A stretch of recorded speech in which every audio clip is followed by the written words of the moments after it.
Merci, bonjour. Je suis très heureux d'être là. Ça fait la troisième fois que je participe à ce genre d'événement et à cet événement open source. Et c'est toujours passionnant de voir les vibrations qu'on reçoit dans ce genre de conférences. Aujourd'hui, je vais vous parler justement de l'intérêt d'embarquer une fondation open source dans des projets de recherche. Donc, je m'appelle Philippe Kriev, je suis responsable du projet de recherche au sein de la fondation Eclipse. Et voilà. Donc, toute cette histoire avec la Fondation a commencé en 2013. Donc, la Fondation, aujourd'hui, compte plus de 400 membres. Et on a eu certains de nos membres qui sont venus nous voir en disant, ben voilà, maintenant, la Commission européenne, lors de nos projets de recherche, demande qu'on publie tout ou partie du code développé en open source. Et donc, nous, confiants, puisqu'on a déjà travaillé avec vous, on s'est dit, ben, on sait faire. Donc, 3 mois avant la fin du projet, on a tout balancé sur GitHub. Et puis, rien. Silence, mort, pas de fork, pas de réaction. On pensait que tout le monde allait sauter sur notre code open sourcé. À l'époque, il y avait quelques millions de repositories. Aujourd'hui, ce sont à plus de 200 millions de repositories chez GitHub. Donc, effectivement, personne ne vous attend quand vous publiez sur GitHub. Il faut le savoir. Donc, ils nous ont demandé un petit peu comment fonctionner pour justement créer cette pérennité, comment créer cette dynamique autour des projets de recherche. Et donc, on a commencé à leur expliquer le genre d'outils, le genre de démarche qu'il faut adopter, le genre d'assets qu'il faut construire. Et donc, ils nous ont dit, ben, on va vous embarquer dans nos projets. On va voir comment ça fonctionne avec vous. Et donc, ils nous ont embarqué en projet en 2013, sur un premier projet. Et donc, nous, notre démarche, c'était de dire, ben oui, on va faire plaisir à nos membres. On va peut-être gagner de nouveaux membres à travers les consortiums, puisque c'est des consortiums plus ou moins gros. On va certainement gagner une nouvelle technologie. On s'attendait beaucoup effectivement à ces nouvelles technologies innovantes, voire améliorer des technologies existantes. Et puis aussi, on avait notre board de la fondation qui disait il faut diversifier un peu vos revenus, puisque aujourd'hui, tout s'appuie uniquement sur les memberships. Mais ce n'est pas suffisant. Il faut essayer de travailler sur d'autres biais. Et donc, le fait d'avoir des fonds à travers les projets européens, c'était un bon moyen de le faire. Et puis avec le temps, puisque donc maintenant 2013, ça fait 8 ans qu'on est impliqué là-dedans, on s'aperçoit que ça permet aussi de promouvoir des projets existants, ça permet aussi de promouvoir des membres, puisque à la fois on permet d'éviter par exemple certaines réécritures de code. On leur dit mais vous savez, il y a déjà un projet open source qui fait ça pour vous, donc c'est peut-être pas la peine de réécrire cette partie-là. Vous pouvez vous concentrer sur vraiment les parties innovantes. Des membres aussi, puisqu'on nous demande est-ce que vous connaissez quelqu'un qui a tel niveau d'expertise sur tel sujet. Donc ça aussi, on implique des membres, parce que des membres soit ne sont pas au courant, soit ne savent pas forcément aborder les projets de recherche avec tout le process et toute la bureaucratie qu'il peut y avoir derrière. On s'est aperçu aussi que c'était très utile sur la partie éducation. Il y a beaucoup de clichés. On est en face je ne parle pas forcément des chercheurs, mais des industriels ou des PME. Il y a des clichés sur l'open source, sur ce qu'on peut faire ou ce qu'on ne peut pas faire sur l'open source. Donc là aussi, on aide beaucoup. Et sur les bonnes pratiques aussi autour de l'open source, qu'est-ce que c'est que le travail collaboratif, qu'est-ce que c'est le travail ouvert, tous ces aspects-là. Voilà, donc ça c'est un set. Depuis 2013, on a participé à 15 projets de recherche. Donc dans des domaines très différents, l'IoT, l'industrie 4.0, les outils autour de la plateforme Eclipse, l'automobile et autres. Et ce qui est intéressant de voir, c'est le nombre d'invitations qu'on a reçues pour participer à ces projets-là. Donc 2013, c'est tout le début. Mon premier projet, 2015, on a gagné 2 projets, on a participé à 2 projets. Et donc c'est là que la fondation m'a embauché. Et puis après, c'est parti assez vite en montée, parce qu'effectivement, les gens s'apercevaient de l'intérêt d'avoir une fondation dans les propositions. Ça ne veut pas dire qu'on en gagne beaucoup plus. C'est pas parce qu'on a eu la chance d'en gagner 2 la deuxième année, 1 la première année, on va en gagner 24 ou 30 cette année, malheureusement. Vous connaissez le côté très aléatoire de ça. Mais par contre, voilà, les gens sont conscients qu'une fondation peut aider effectivement à publier ses résultats en open source. Alors, là, je vais décrire un petit peu les différents challenges qu'on rencontre au cours d'un projet, entre le début d'un projet, la première année, la deuxième et la troisième année. Première année, on arrive. Tout le monde est tout feu, tout flamme. On a eu, ça y est, on a été accepté, on est content, on a notre kick-off meeting. On se retrouve devant entre 5 à 80, enfin nous on a été jusqu'à 80 partenaires sur un projet. C'est automatiquement 80 morceaux de code qui arrivent d'endroits complètement différents, gérés de façon complètement différente. Certains sont ouverts, d'autres ne le sont pas. Certains utilisent des outils, d'autres en utilisent d'autres. Puis en termes de développement de process, ils ont chacun plus ou moins leur développement de process, ils n'en ont pas. Et donc, il faut essayer d'harmoniser tout ça. Parce que soit on les laisse faire et ils se synchronisent au moment des revues de code, soit effectivement, on commence à, nous, dès le début, maintenant, on les incite à faire du développement ouvert. Donc, on a une plateforme qui leur permet de mettre en commun leur code. Ils signent des agréments parce que en signant l'agrément, ils sont d'accord sur le fait que le code qu'ils sont en train de mettre sur cette plateforme ouverte, c'est une organisation GitHub. Eh bien, ce code-là, effectivement, va être open sourcé. Donc, il n'y a pas de remise en question après, dire non, finalement, je ne savais pas. Et puis, donc, on commence à les initier sur certaines bonnes pratiques autour de l'open source. L'autre aspect aussi en première année, c'est il y a les enthousiastes de l'open source. Ouais, c'est génial, je suis super content, on va faire de l'open source, donc tout ça va être en open source. C'est facile. Là, on essaie de les calmer un petit peu en disant c'est pas finalement si facile que ça de faire de l'open source, de l'open source de bonne qualité. Il y a un certain travail, donc il faut s'y prendre tôt et pas simplement espérer de le faire à la fin. Il y a ceux qui nous considèrent toujours comme des hippies. C'est effectivement, depuis 20 ans, ils n'ont pas trop bougé. Et puis il y a ceux qui ne savent pas trop ce que c'est, quoi. En réalité, ils disent, on leur demande pourquoi tu as pris GPL là, quand tu as créé ton repository GitHub. Est-ce que je connaissais GPL? C'est un nom qui sonne pour moi bien. L'autre, il y a Apache, ça sonne bien aussi. Donc on leur explique un peu les différents types de licences, à quoi ça correspond, qu'est-ce que ça implique, en quoi ça les engage, ou quoi ça engage les utilisateurs qui sont derrière. Donc il y a tout un aspect éducation aussi qui intervient dans ces projets de recherche. Et on sent effectivement qu'une fondation peut aider. L'autre aspect, on a des gens qui veulent pas faire du tout d'open source, donc ils en ont très très peur. Ils ont un savoir-faire. Ils disent non, pour moi, je veux surtout pas donner ça en open source. D'autres qui disent on pourra jamais faire de l'argent avec l'open source. On n'en fait pas, même si on commence à leur citer certaines références très connues autour de nous. Je ne voulais pas vous les citer. On est dans un monde open source, mais il y a plein de gens qui font beaucoup d'argent là-dessus. On essaie de leur expliquer quand même ce que c'est que les business models autour de l'open source. C'est différent de ce qu'ils ont l'habitude de voir. Et on invite aussi des entreprises qui ont des success stories pour expliquer aussi, suivant le type de projet, le type de modèle qu'ils ont mis en place.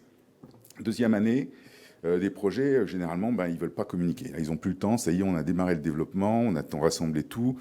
On va avoir bientôt, au bout de 6 mois, en milieu de projet, on va avoir effectivement une première revue. Donc, communication, on essaie d'oublier. La dissémination, on n'en parle même plus. Bien sûr, la documentation, on verra ça plus tard.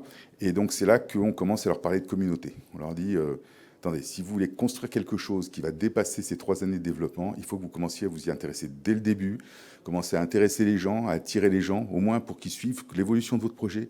Et après, effectivement, une fois que vous aurez du code, vous pourrez aussi, bien sûr, partager le code. Mais déjà, partagez votre vision de ce que vous voulez en faire pour attirer ces early adopters, ces gens qui vont être intéressés. Donc, participer à des événements, aller voir des conférences, commencer à faire des premières démos, participer à des événements Eclipse. Donc, toute cette démarche-là, on les incite, on les aide à participer à tout ça. Après, sur un point de vue pratique aussi, j'en parlais aussi un petit peu, ils ont des méthodes de développement chez eux. Alors, ils développent chez eux, et puis à une semaine de la revue, ils vont tout pousser en commun. Et au lieu de se concentrer justement sur valoriser la fin de ce travail-là, ils vont passer tout leur temps à synchroniser leur code parce que ça ne marche pas, parce que ce n'est pas bien intégré. Donc ça, c'est des problèmes purement de continuous integration et autres. Et donc là, on leur explique les bonnes pratiques de l'open source, pourquoi on essaie tous de travailler en commun, pourquoi on essaie de faire de l'intégration continue, des tests en continu, qu'est-ce que ça veut dire que de piloter les yeux ouverts. Ça, c'est des notions qui sont importantes. Quand on a un projet comme Eclipse, c'est 800 développeurs, c'est plus de 400 entreprises qui travaillent ensemble et qui sont capables maintenant, tous les trimestres, à la même date, de livrer du code qui tourne. Et ça ne se fait pas comme ça. Il y a une certaine démarche, il y a un certain nombre d'outils et de process à mettre en place. Et puis, bien sûr, comme on a l'accès au code, on commence à découvrir aussi le fait qu'il n'y a pas de copyright. On ne sait pas d'où vient ce fichier-là. Est-ce que c'est eux qui l'ont écrit? Est-ce que c'est un thésard? Est-ce que le thésard est toujours là où il est parti? Est-ce que l'ingénieur, parce que ça c'est vrai pas que pour les universitaires, c'est vrai pour tout le monde, Donc, à qui appartient ce code, quelle est donc la licence, il y a une licence qui manque, on voit parfois dans les copyrights une licence GPL, et puis on a un fichier de licence qui est Apache. C'est normal, vous pensez que c'est correct et tout ça. Donc, on leur explique un peu ce que c'est qu'une revue d'IP, si on veut vraiment faire de l'open source, et comment on veut effectivement pouvoir pousser le code. Et puis aussi, les dépendances. Alors là, on a des dépendances fantastiques avec des composants. Oui, j'ai trouvé celui-ci, il m'a l'air de bien marcher, je l'utilise. Ah oui, mais le problème, tu as une licence qui est incompatible avec la licence du composant que tu utilises. Donc, tous ces aspects-là, c'est encore de l'éducation, et on les aide à corriger, voire on contacte les composants en question pour voir si, ils sont en licence GPL, c'est pas pratique pour ceux qui veulent faire derrière du business, s'ils veulent changer de licence, avoir une nouvelle version, changer pour une licence MIT ou autre. Et puis on arrive à la dernière année. Dernière année. Alors là, on n'a plus le temps pour faire de l'open source. Attendez, il faut livrer à la fin. J'ai pas le temps, bien sûr, de rencontrer des développeurs. Il faut que je rencontre des clients. Oui, mais attends, ton projet, si tu veux qu'il soit pérenne, il faut que tu aies quelqu'un qui le maintienne derrière. Donc toi, tu vas peut-être le maintenir, mais il faut qu'il y ait d'autres gens qui le maintiennent parce que tout le monde ne va pas le maintenir dans ce projet-là. Donc il faut motiver des jeunes, donc il faut faire des summer schools, il faut organiser des événements comme ça qui permettent effectivement de créer ça. Toujours pas de documentation, on verra toujours ça plus tard.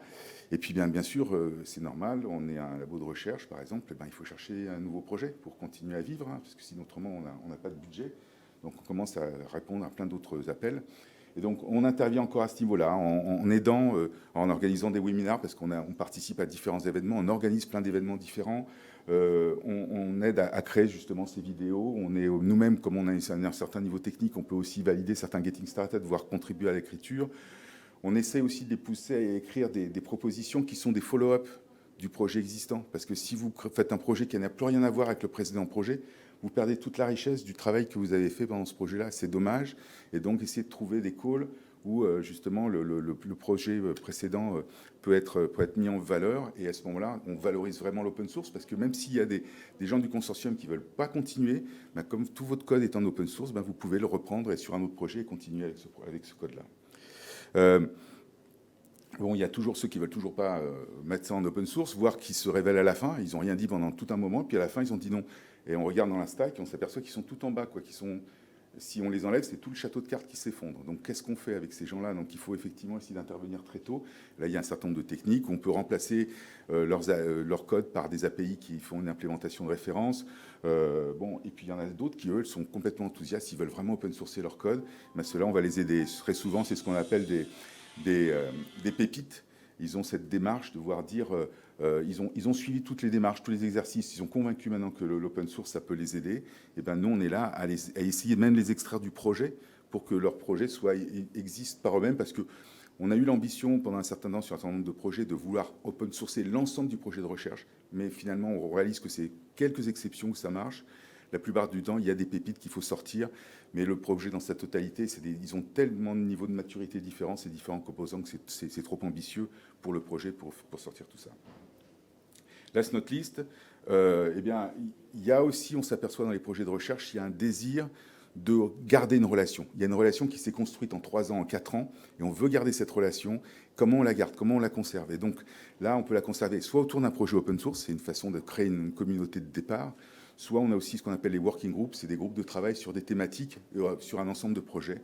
Et donc là, on leur explique un peu comment ça fonctionne à la Fondation et comment on peut les aider à garder cette relation-là, voire à créer un working group et à construire une relation durable sur des différentes thématiques. Donc à la Fondation, on a aujourd'hui quelque chose comme 14 différents working groups. Ça va de l'automobile au data protection, à différents secteurs. Voilà. Alors, exemple...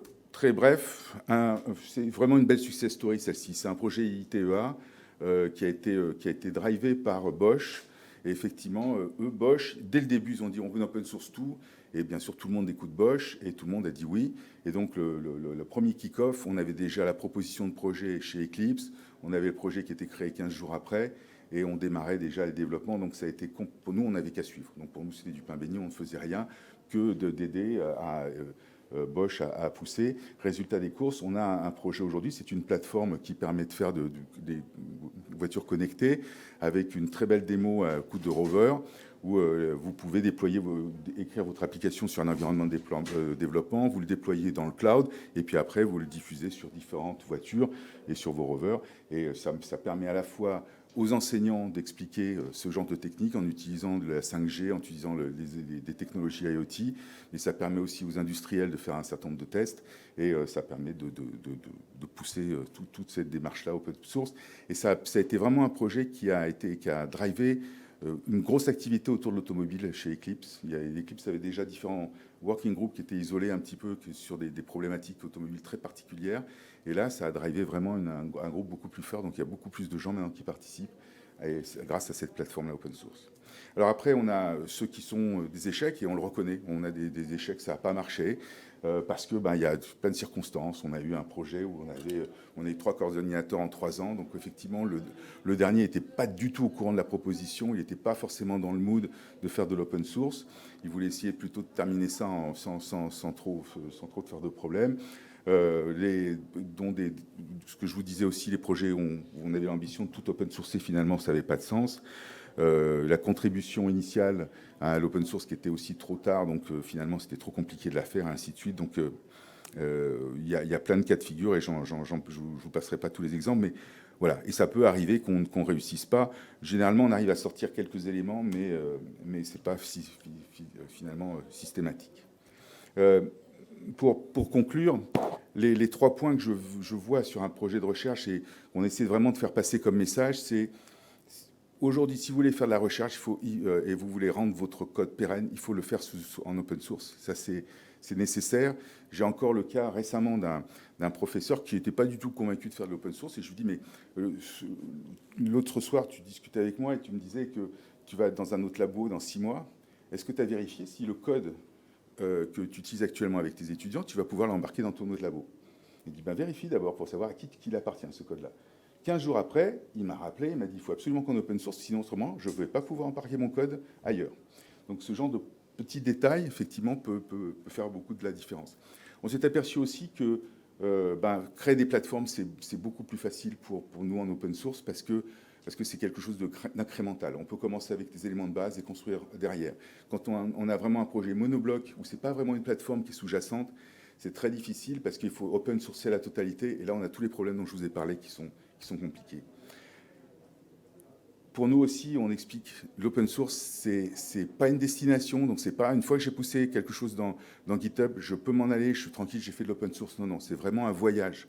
Et donc, c'est vraiment essentiel que les gens comprennent que quand ils open source quelque chose, c'est un engagement qu'ils prennent. Un engagement vis-à-vis des utilisateurs du code. C'est pas comme on voit certaines plateformes, on balance un jar et puis on espère que les gens vont l'utiliser, mais il n'y a personne derrière. Il faut effectivement que quand quelqu'un va vous remonter un bug, vous soyez là pour répondre à ce bug-là. C'est essentiel. Même si vous ne voulez pas le faire évoluer, mais au moins vous puissiez le maintenir. Et là, Slotlist, c'est vrai qu'une fondation comme Eclipse, on sert vraiment de catalyseur de toutes ces démarches-là, de tous ces problèmes-là.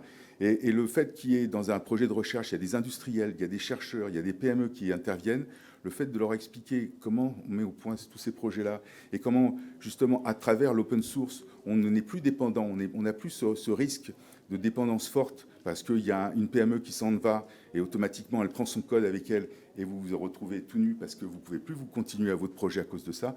Grâce à l'open source, ils peuvent continuer à développer. Et ça, c'est parce que la fondation ou une fondation open source vous aide à construire ce genre d'architecture. Voilà, j'ai fini, je vous remercie. J'ai un booth en C30, donc si vous voulez venir nous voir, ce serait avec plaisir. Merci beaucoup. Des questions? Alors, y a-t-il des questions? Très clair. Ah, merci.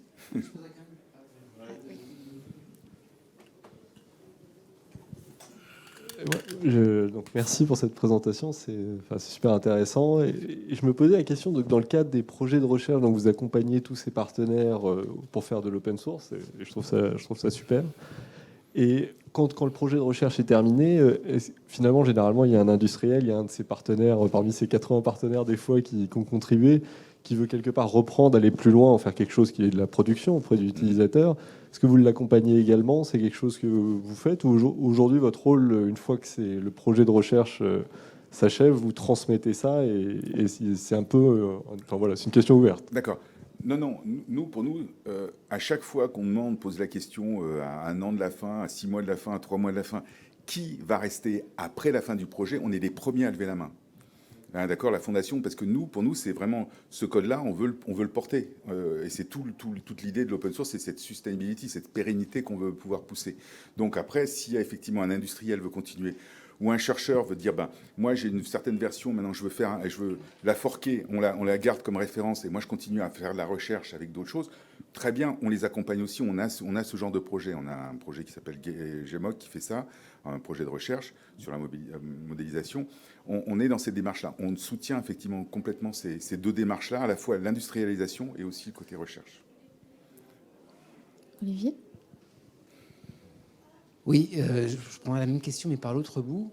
Vous avez bien expliqué un peu toutes les difficultés lorsqu'on lance ce genre de projet. C'est quand même chronophage, il y a beaucoup d'implications, c'est sur la durée, etc. Quelle est la proportion de projets qui, justement, ne vont pas au bout, qui quelque part, s'arrêtent en cours de route? Alors, en tant que projet de recherche, on va au bout, on le sait, puisqu'on a bien la revue finale et on reçoit la somme finale. Si vous voulez dire au bout, par le fait de faire de l'open source derrière, ce que je vous disais, nous, quand on voit dès la 2e année que le projet en soi va pas pondre un projet open source global, on commence à identifier ces pépites, et c'est ces pépites-là qu'on va accompagner. Donc c'est pour ça que quand je listais la liste des projets, pour nous, on considère tous les projets quasiment qu'on a fait, tous, comme vraiment des succès, parce que soit la totalité, soit une partie du projet est open sourcé. Alors après, est-ce qu'il est maintenu? C'est une autre histoire. Il est sur le site de la fondation. C'est un projet open source. Parfois, la plupart du temps, ces projets-là sont maintenus, mais il y a certains projets qui restent lettres mortes et on est obligé de les garder pendant 3 ans. Et à bout de 3 ans, on les archive, puisqu'effectivement, il n'y a eu aucune activité sur les projets. Ils peuvent être réveillés plus tard. Mais voilà, donc on a quand même quelques projets. Mais la plupart je peux lister les 15 projets. Il y en a 2 ou 3 sur les 15 qui sont dans cet état-là. Tous les autres sont hyper actifs et on crée vraiment un écosystème très très fort autour, parce que justement il y avait une approche plateforme et automatiquement ils ont attiré beaucoup d'industriels qui voulaient partager. Cet état d'esprit d'essayer en Europe, nous en tant que fondation, on explique vraiment le fait de travailler ensemble, parce que si on veut pouvoir se défendre contre des GAFA et autres, la seule solution qu'on a, on est trop petit pour pouvoir se battre tout seul contre ce monde-là. Et l'open source, c'est le meilleur moyen de travailler ensemble, de collaborer ensemble. Et donc travailler ensemble sur ces 80% communs, de toute façon que chacun devra faire dans son silo, dans son coin, le faire ensemble. Et après, votre valeur ajoutée, vous faites vos spécificités séparément, en produit open source, en produit propriétaire, peu importe. Mais vous avez développé votre solution comme ça. Et donc ça fait qu'on a ces plateformes-là dans l'industrie 4.0, dans l'automobile, qui sont là, qui sont chez Eclipse et qui font que les industriels nous suivent, parce qu'on a des licences qui sont bien adaptées, qui s'appellent business friendly. On fait en sorte que les gens, quand ils vont utiliser ce code-là, ils ne vont pas être embêtés. Il n'y a pas un jour quelqu'un qui va débarquer en disant « Attendez, ce code-là, il m'appartient, je l'ai mis en GPL, vous devriez mettre votre application en GPL ». On vérifie toutes ces choses-là pour que tout le monde puisse faire à la fois soit de la recherche, du développement libre ou du business avec. D'autres questions? Moi, j'en avais une sur la marque. Quand vous êtes sur un projet et que vous développez un produit, un code autour d'un produit, là, j'ai vu qu'il y avait des dépôts avec des noms. La marque de ces projets, elle appartient à qui, en fait, en bout de chaîne? Alors, il y a 2 noms. Il y a le nom qu'on donne quand on fait une proposition de projet. Et ça, c'est un nom qui est assez libre. Il n'y a pas de problème de trademark. La Commission européenne ne regarde jamais, donc vous pouvez avoir le même nom, mais il n'y a pas de contrôle. Dès que ça vient chez Eclipse, oui. On vérifie absolument le trademark pour être sûr que, d'abord, si par exemple ça appartenait à un des membres de consortium qui donne la marque à la fondation. Ah, donc là, oui, il donne la marque à la fondation. La fondation, parce que c'est assez essentiel, parce que sinon, autrement, vous constituez une communauté de 10 000 membres, et puis après, il dit, bon, maintenant, je me barre avec le nom, parce qu'il est à moi, et puis je récupère les 10 000 membres. Donc ça, c'est fondamental qu'une fondation récupère cette marque-là. Ou bien, si c'est le cas d'un projet de recherche, très souvent, on donne un nouveau nom, et il est préfixé systématiquement par Eclipse, donc ça sera Eclipse Cuxa. Oui, c'est ça que j'ai vu. Et donc ça, c'est comme ça qu'on a... Mais le Cuxa doit être vérifié. On doit vérifier que son nom-là est complètement libre de toute dépendance. Très bien, merci. Plus d'autres questions? Bon, un petit café avant la prochaine session alors et on revient. Merci encore. Merci beaucoup. Merci.